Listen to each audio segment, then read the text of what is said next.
Je parlais de mon pays.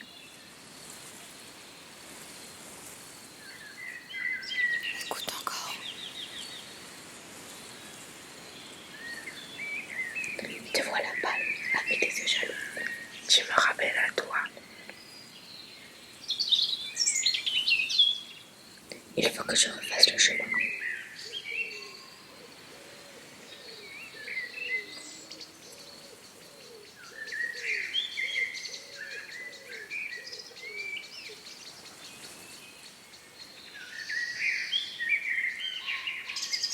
Il faut qu'une fois encore j'arrache de mon pays toutes mes racines cassées.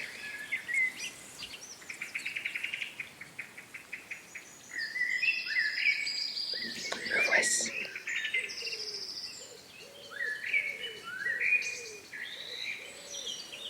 Je t'appartiens.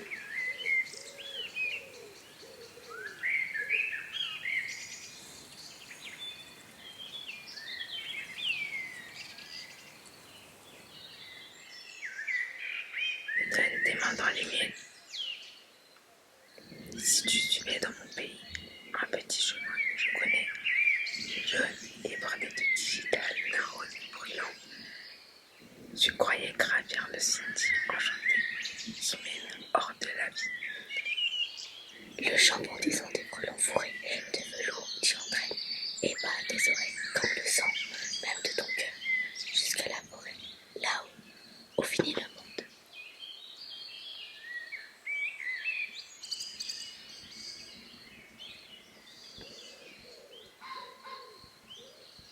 Hervé Joncourt avait une maison pour lui et 5 serviteurs qui le suivaient partout.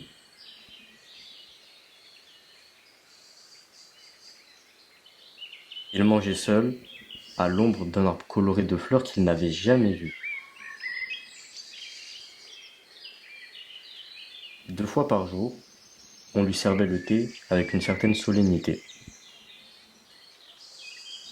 Le soir, on l'accompagnait dans la salle la plus grande de la maison, où le sol était en pierre, où il se prêtait au rituel du bain.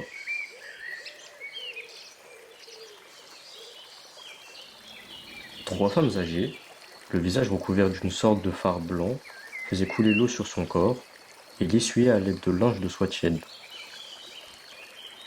Elles avaient des mains rêches et très légères.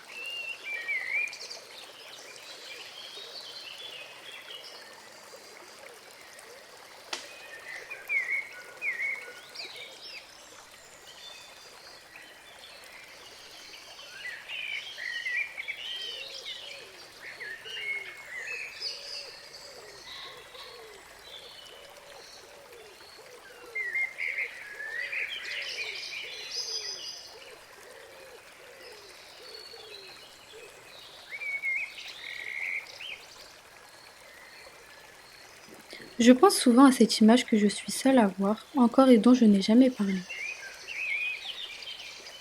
Elle est toujours là dans le même silence, émerveillante. C'est entre toutes celles qui me plaît de moi-même, celle où je me reconnais, où je m'enchante.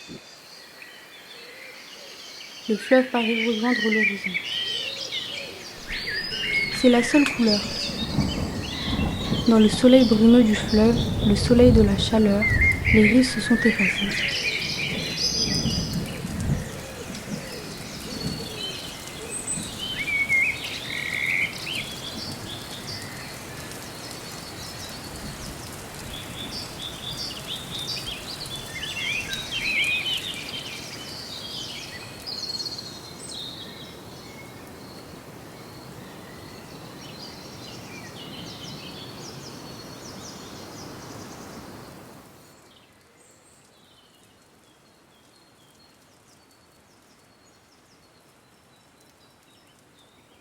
Sentant mon esprit qui se fatigue sans réussir, je le force au contraire à prendre cette distraction que je lui refusais, à penser à autre chose, à se refaire avant une tentative suprême.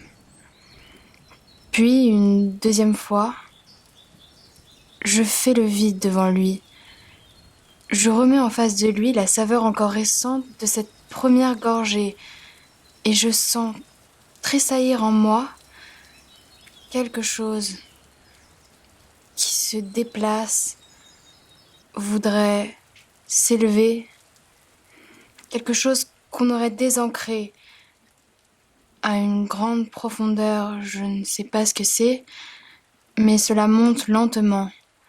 J'éprouve la résistance et j'entends la rumeur des distances traversées.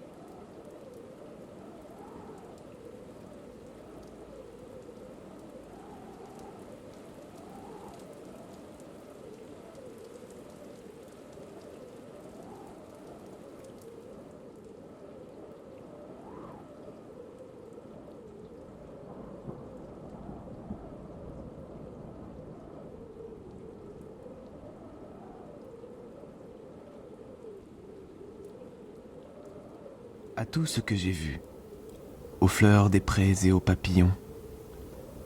Assis près du feu, je pense aux étés passés, aux feuilles jaunes et aux filandres des automnes qui furent avec la brume matinale, le soleil argenté et le vent dans ma chevelure. Assis près du feu, je pense à ce que sera le monde quand viendra l'hiver sans printemps que je ne verrai jamais.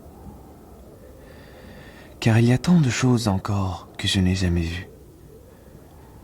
Dans chaque bois, à chaque printemps, il y a un vert différent. Assis près du feu, je pense aux gens d'il y a longtemps et aux gens qui verront un monde que je ne connaîtrai jamais.